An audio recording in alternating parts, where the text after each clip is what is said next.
bale وروره ځان معرفي کړئ تاسو څوک بسم الله الرحمن الرحیم بطرس حاکم او لغمان لاندې راغلی وو دلته راغلی وو ځاځي پارک ته او ماشاءالله ډېر ښایسته ځای ده کابل کې او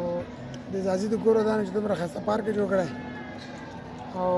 ډېر مصرف یې کړی چا سره راغلی ملګرو سره راغلی کورنۍ سره راغلی ولا ملګرو سره راغلی وو هلکان دي ځوانان دي ملګري دي سم اعلام کړی سم پخ کړي که څنګه هلته ولا خپله مې اودېک کړی ده ښه کړایي م جوړه کړې کړی مې جوړه کړې ده او لوی اختر ده که نه ښه څه ملګري هلته ناست دي موږ راغلو موږ دوره ووهو ځان وګېږ بیا چا خبره ښه څنګه ځاځی پارک هم خوښ شو او سهولتونه څنګه برابر دي نه دي میلې ځایونه شته دي ماشاءالله ماشاءالله ډېر ښایسته پارک یې جوړ کړی او سرمایه ګزاري کړې ده په ځای سرمایه ګزاري کړې ده دې سرمایه ګزاري کړې ده ټول عمر به هم به خلکو ته کړی هم به دې ته کړی هم به دې وطن ته کړی که داخل کې کار ځنه خلک راځي دا پارک ګوري نو واقعیت ډېر ښایسته ځای جوړ کړی دی افغانستان په سطحه او ډېر ښایسته او ډېر ډولي پارک یې جوړ کړی کور یې ودان او څه غوښتنه لرئ تاسو د ځاځي پارک له مسؤلینو څخه د مسؤلین همدا غوښتنه ده چې دا کومه صفایي چې ده همدغسې د پارک صفایي ته همدغسې پام او هغه کسان چې دلته چکر لپاره راځي هغې نه هم غوښتنه څه ده هغې نه هم غوښتنه دا ده چې طبعا کوم څه چې ځان سره راوړي هغه ته باید هماغسې ترتیب هماغسې پروګرام برابر کړي که خوراکي توکي راوړي د هغه پاتې باید خپل ځای ته وسپاري او باید د ځاځي نه بغیر ټول خلک باید ځان نه ځاځیان جوړ کړي او د دې پارک په حفاظت کې برخه واخلي بله ډېره مننه وروره کور دې ودان دلته یو بل ملګری هم ولاړ دی دا به هم ځان معرفي کړي وروره ستاسو نوم بسم الله الرحمن الرحیم زه هم خپل سلامونه علیکم هیلې وړاندې کوم زما نوم صدیق الله سحاق ده او د کابل ولایت اوسېدونکی ځاځي پارک ته کله راغلی چا سره راغلی ته ځاځي پارک ته زه هم راغلم خپل ملګرو سره لس نیمې بجې دې اوس راغلو لس نیمې بجې شپې تاسو غوښتل ځاځي پارک ته راسئ بله یو د شپې هوا ښه وه نو موږ خپل ملګرو سره راغلو شپې لس نیمې بجې څنګه احساس لري ځاځي پارک د خوښ شو نه شو دا ساحې څنګه دي منظرې څنګه دي ځاځی پارک ته ډېره ښایسته پارک ده په ټول کابل کې نو ډېره ښایسته هوا ده او موږ هم راغلو په چکر باندې چې ساعت هم تېر شو ښې شېبې ولرو څه غوښتنه نظریات پیشنهادات څه خاص پیشنهاد او نظر نه لرو هیله هم دا د نورو ملګرو او دوستانو څخه چې راشي د ځاځی پارک نږدې څخه وګوري او خوند واخلي ساحې د توفیق سحاق یوټیوب چینل لیدونکو ته څه پیغام لرئ زه دا پیغام لرم چې د توفیق سحاق یوټیوب چینل لومړی لایک کمنټ او سبسکرایب کړي د لا ښکلو ویډیوګانو لپاره او ټولې ویډیوګانې وګوري او ډېره مننه بله قدرمنو دوستانو زه تاسو لپاره د ځاځي پارک نور بېلابېلې سیمې هم تصویر کوو وبه ګورو چې په دې نه پوهېږم چې څه ورته ووایو ګاډي لک ورته ووایو که څه ورته ووایو دې کې هم ګڼ شمېر ځوانان ناست دي او له دې څخه خوند اخلي او تاسو یې ګورئ چې ډېر زیات قیل هم دی ډېری کسان زما په شمول دلته ویرېږي هم نو دومره خطرناک نه دی خو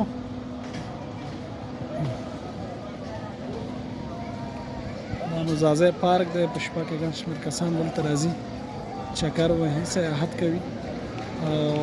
خوند اخلي د ځاځي پارک څخه دا هوټل دی دلته که څوک غواړي چې ډوډۍ وخوري کولی شي چې په اسانۍ دلته خوراک وکړي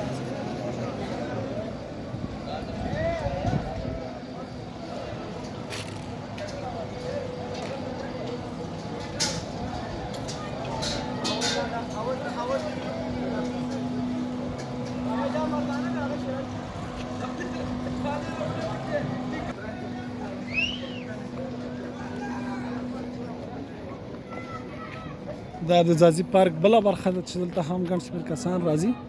چکر وهي او سیاحت کوي همدارنګه د کابل له ښکلا او خوند اخلي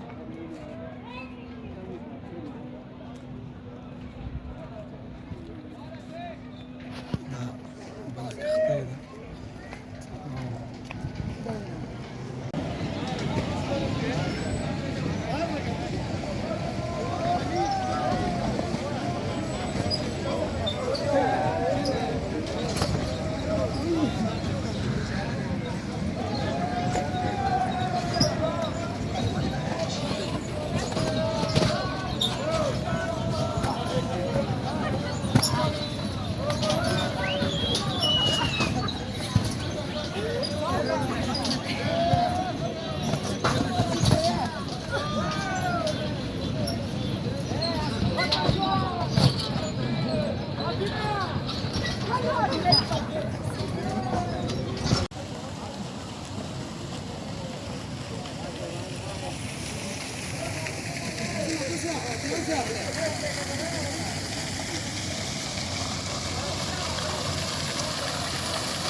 هغه خوشی کړه ده روان ته مست وګوره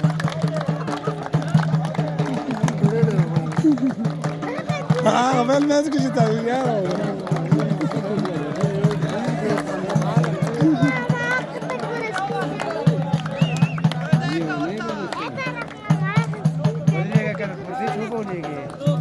لا وهذه دا خلک چې ورسره شي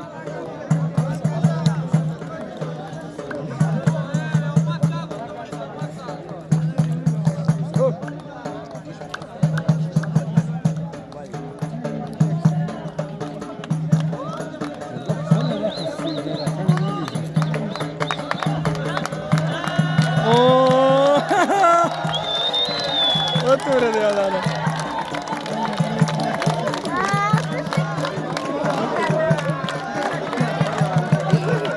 Oh.